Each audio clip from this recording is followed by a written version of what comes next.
Usually when you speak about shorts, you might think of something like these. These are shorts and they smell bad, so we'll get rid of them. What we're talking about is when you sell a security without owning it, hoping that you can buy it back later when the price falls to repay your loan. That's according to Investopedia. This is Tonight. I'm Bruce Whitfield and I'm wearing trousers. Tonight we examine a short called on a stock. My producers were curious about the next best short since the demise, arguably, of the best short call in the JSE's history, African Bank earlier this year, where billions were made and lost. My guests are Oliver Russell, senior trader at GT Private Broking, and Ian Cruickshanks, independent analyst, for their three best shorts. I'm hoping they're not wearing them.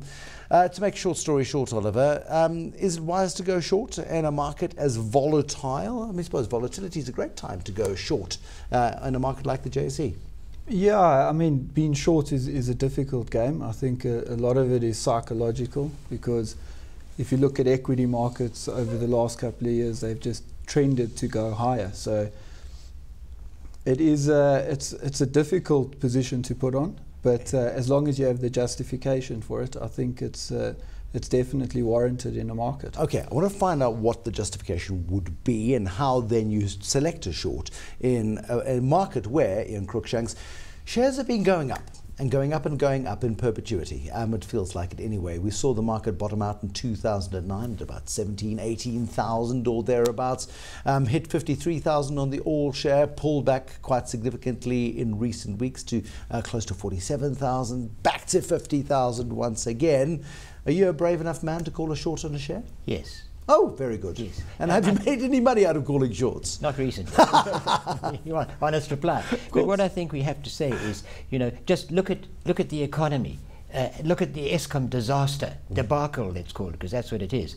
And that's going to slow the economy down even further. We're not going to make 1.5% as the Reserve Bank suggested as a growth rate. It'll be closer to 1% if we get the electricity supply running again.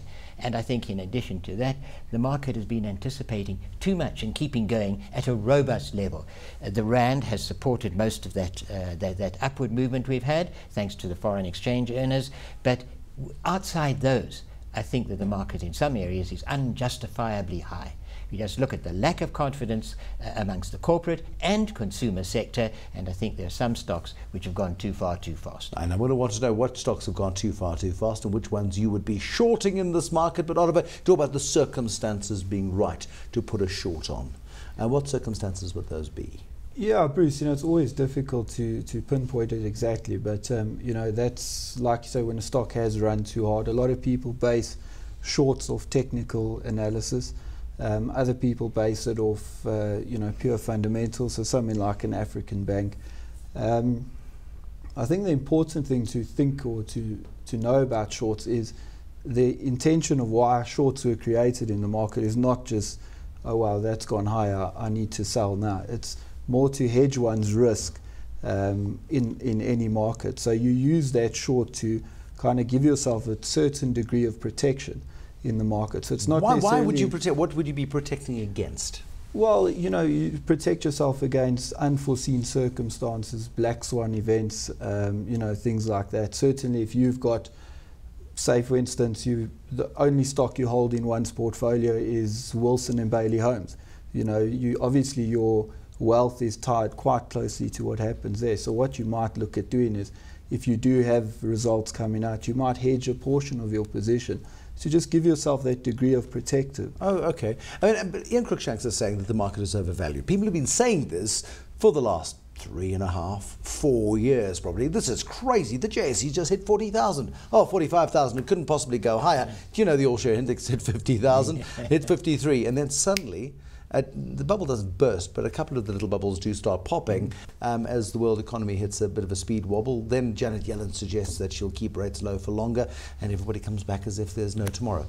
And it's in that environment where would you suggest this sort of hedging strategy is appropriate? Yeah, definitely. You know, I mean, certainly if you did that 2 or 3 weeks back, you would have protected yourself to a certain degree of the downside. But if you did it 6 months ago, you would have been, you know. Now, okay, I want to talk about how they work, how shorts work in just a moment. You want to say something? It's all about timing. Yes. This is critically important. That's why I think Oliver mentioned technical analysis. This is an important consideration too, because very often it's more of a short-term than a long-term investment decision. Okay, so Pick an example for me if you like. But I'm in the market. I'm a little bit jittery about the levels of a particular stock, and I decided to put in a short on Nedbank, for argument's sake. Let's pick one that's been going up almost in a straight line for a long time.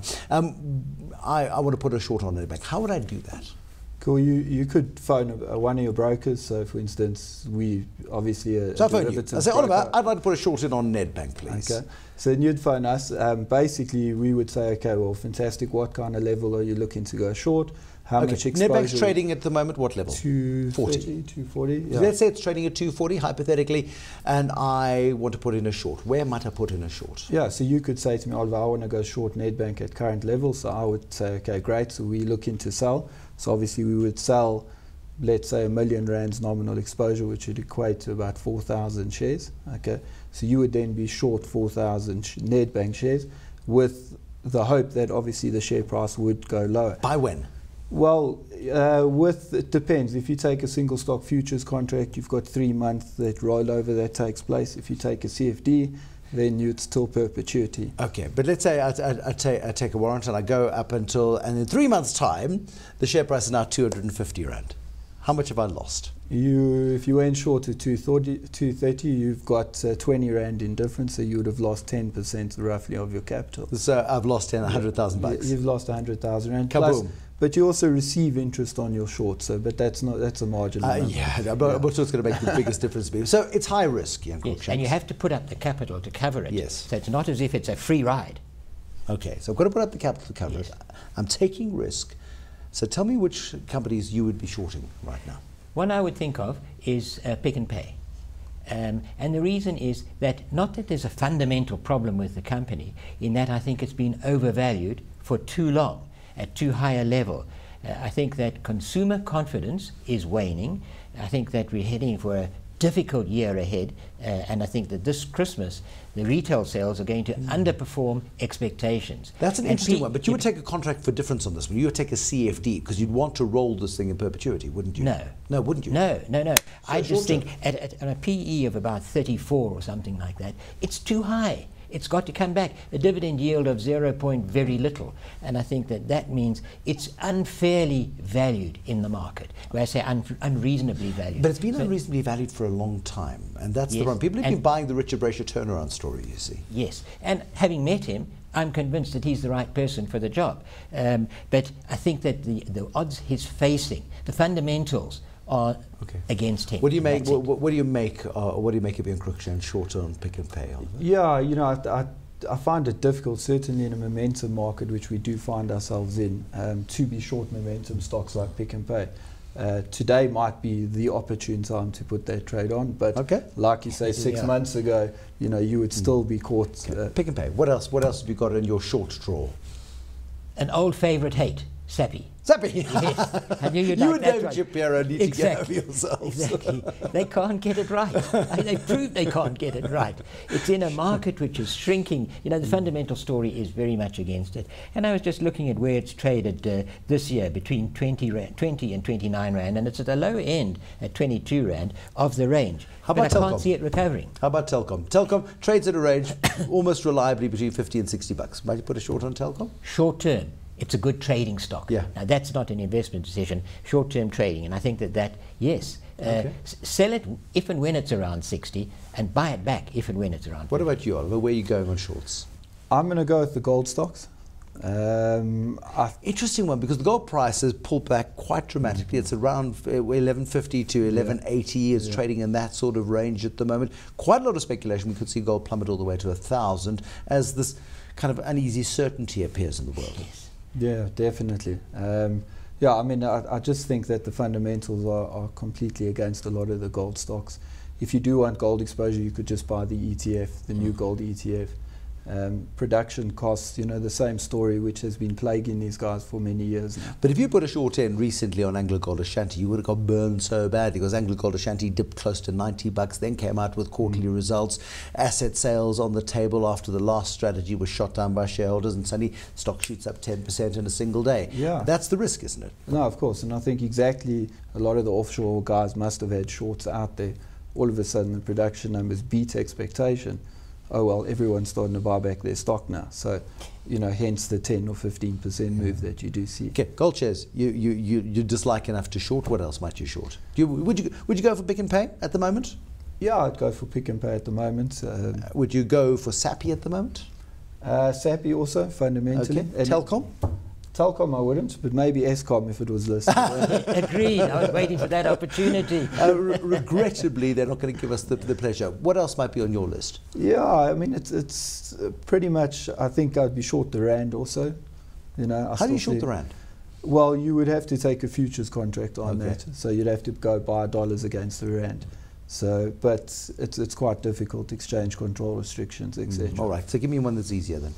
The gold stocks, I think. Is gold stocks, come on, you've already done gold stocks, let's move on. Give me one more, come on, this is pressure. Come on, Oliver. As I said, Bruce, you know, I'm on the phone to you now, I want to make some money. In a momentum market, it's difficult to pick short, and that's what we've seen, hence the last 2 weeks. Okay, there we go. What about you? I would have a look at Grindrod.